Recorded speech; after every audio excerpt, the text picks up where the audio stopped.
حج کا بنیادی مقصد رضائے الہی کا حصول ہے۔ حج کا دوسرا مقصد جس کے لیے حج کیا جاتا ہے، ہمیں ہمارے ماضی سے جوڑا گیا ہے۔ دیکھیے، حج کے جتنے بھی مناسک ہیں، اراکین ہیں، اور جو بھی حج کے امور ہیں ان کو دیکھیے، اس کا تعلق ماضی سے ہے۔ کعبۃ اللہ کی حاضری سے لے کر کے احرام سے شروع ہو کر کے آپ طواف زیارت تک جتنے بھی امور حج دیکھ لیں، یہ ہمارے اسلاف کی یادگاریں ہیں۔ تو یہ ماضی سے ہمیں جوڑا جا رہا ہے۔ اب کعبۃ اللہ کے طواف اور دیگر معاملات دیکھ لیجیے، حجر اسود کی تقبیل دیکھ لیجیے، اس کا استلام دیکھ لیجیے۔ ہر چکر میں چوم سکتے ہو تو چومو، نہیں چوم سکتے تو کم از کم استلام تو آپ کو ضرور کرنا ہوگا۔ اب اس کو چوما جاتا ہے عقیدت اور محبت کے ساتھ، جبکہ پتھروں سے دور ہٹایا گیا اور اس پتھر کو چوما جا رہا ہے۔ یہ راز حضرت عمر نے کھولا۔ طواف کرتے ہوئے رکے، حجر اسود کو چوما اور پھر کہا، اے حجر اسود، میں تجھے کبھی نہ چومتا اگر میرے رسول نے نہ چوما ہوتا۔ کسی نے کہا، یہ سمندر پار سے آئے ہوئے لوگ بڑے دیوانے ہیں، ایک بار چوم لیا تو جان چھوڑ دیں، یہ بار بار چومے جا رہے ہیں۔ تو میں نے کہا، صاحب، یہ پتھر نہیں چوم رہے، یہ کسی کے ہونٹوں کا نشان ڈھونڈ رہے ہیں۔ ایک جگہ سے چوما، خیال پڑتا ہے حضور نے ادھر سے نہ چوما ہو، پھر وہاں سے چوما، خیال آتا ہے حضور کے ہونٹ ادھر نہ لگے ہوں۔ تو میں نے کہا، صاحب، یہ پتھر نہیں چوم رہے، یہ کسی کے لبوں کا لمس تلاش کر رہے ہیں، کسی کے ہونٹوں کے نشان ڈھونڈ رہے ہیں۔ اچھا، یہ بھی پتھر آگے آئیں، مقام ابراہیم پہ یہ بھی پتھر، فرمایا گیا یہ جنت کے یاقوتی پتھر ہیں اور ان کی روشنی بجھا دی گئی ہے، اور اگر ان کی روشنی باقی رہتی تو شرق سے لے کر غرب تک روشنی ہی روشنی ہوتی، اتنا اجالا تھا ان میں۔ اور یہ حجر اسود کے بارے میں روایت ہے کہ اس کو قیامت کے دن 2 ہونٹ اور زبان دی جائے گی۔ جس نے چوما قیامت کے دن رب سے اس کی بخشش کی سفارش کرے گا، اس کی شفاعت کرے گا۔ اب یہ آ گیا مقام ابراہیم، اللہ کے گھر کا طواف کر کے 7 چکر کاٹ کے اب کہا، یہاں 2 رکعتیں پڑھو۔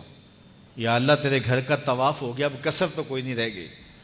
کہا، نہیں، اگر محبت کی بولی جانتے ہو تو اپنے ڈیرے سے یار کا ڈیرا اچھا لگتا ہے۔ اتنی دیر تک تمہارا طواف نہیں مانوں گا جب تک وہاں پیشانی نہیں رگڑو گے جہاں میرے یار کے قدم آئے ہیں۔ اب وہاں 2 رکعت پڑھنی ہوتی ہے یہ بھی پتھر ہے، وہ بھی پتھر۔ یہاں خلیل اللہ کے قدم لگے تو کہا، 2 رکعتیں یہاں بھی تم نے پڑھنی ہوگی، پیشانی یہاں بھی رگڑنی ہوگی۔ اب اس سے پیچھے آئیں گے تو چاہے زمزم ہے، مائے زمزم کو پینا شفا بھی ہے، دوا بھی ہے، غذا بھی ہے، بلکہ فرمایا مائے زمزم کو دیکھنا بھی عبادت ہے۔ مائے زمزم ایسا پانی ہے کہ جس نیت سے پیو وہ نیت پوری ہوگی۔ بیماری ہے شفا ہوگی، مرض ہے دور ہوگی، دکھ ہے ختم ہوگا، گناہ ہے مٹ جائیں گے۔ علم نافع کی نیت کرو، رزق واسع کی نیت کرو، صحت تندرستی کی نیت کرو۔ اب یہ پانی کون سا پانی ہے؟ جس نے ایک پیغمبر کے قدم چومے ہیں، حضرت خلیل اللہ کی ایڑیوں سے پھوٹا ہے۔ اچھا، ہر پانی بیٹھ کے پئیں، لیکن اس پانی کا پروٹوکول ہے، اعزاز ہے کہ اس کو کھڑے ہو کے پئیں۔ تو یہ بھی ایک نسبت تھی جس کا احترام اور ماضی سے جوڑنے کا ہمیں اہتمام کیا گیا۔ اب آگے چلے جائیے، صفا و مروہ، یہ بھی یادداشتیں حضرت ہاجرہ بھاگی ہیں نا، دوڑی ہیں یہاں، تو اللہ نے اس یادگار کو قائم کر دیا۔ پورا حج دیکھ لیں، آپ کو ایسا ہی ملے گا، پورا حج ایسا ملے گا۔ اب صفا سے مروہ، مروہ سے صفا، صفا سے مروہ، بچے بھی دوڑ رہے ہیں، بوڑھے بھی دوڑ رہے ہیں، جوان بھی دوڑ رہے ہیں۔ سیدہ ہاجرہ تو پانی کے لیے دوڑی تھی، حاجی کی بغل میں پانی کی بوتل ہوتی ہے، پھر بھی دوڑ رہا ہے، جگہ جگہ پانی کے کولر نصب ہیں، پھر بھی دوڑ رہا ہے۔ مالک، کیا رنگ ہیں تیری قدرتوں کے! یہ دوڑنا بھی کوئی عبادت ہے؟ نہ انہوں نے دوڑ کے کچھ حاصل کرنا ہے، نہ دوڑ کے کوئی چیز لینے جا رہے ہیں۔ بچے بھی، بوڑھے بھی، جوان بھی، عورتیں بھی، مرد بھی، کچ کلا بھی، شہنشاہ بھی، بادشاہ بھی۔ مالک، کیا ماجرا ہے؟ یہ دوڑنا بھی کوئی عبادت ہے؟ کہا، ہاجرہ، جن راہوں پہ تو دوڑی تھی، میں پروٹوکول اعزاز دیتا ہوں، قیامت تک ان راہوں پہ نبی بھی دوڑتے رہے، ولی بھی دوڑتے رہے، امام بھی دوڑتے رہے، اور ان راہوں پہ بادشاہ بھی دوڑیں گے، کج کلا بھی دوڑیں گے۔ ان گزرگاہوں کو جلوہ گاہ بنا دوں گا جہاں تیرے قدم لگے۔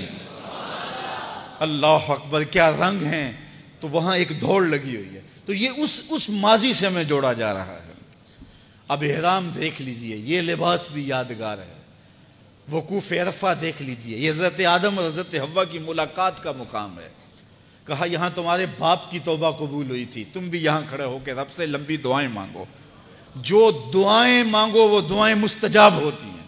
اب رمی جمار یہ بھی ادا ہے کہ کنکر مارنے، اب ان نشانات پہ جہاں شیطان ورغلانے کے لیے آیا تھا، قیامت تک کہا کہ اس خلیل کی ادا کو بھی ادا کرنا ہے، ہاجرہ کی ادا کو بھی ادا کرنا ہے، اسماعیل کی ادا کو بھی ادا کرنا ہے۔ حج کا ایک ایک رکن دیکھو، قربانی دیکھو، قربانی بھی یادگار ہے حضرت اسماعیل حضرت ابراہیم علیہ السلام۔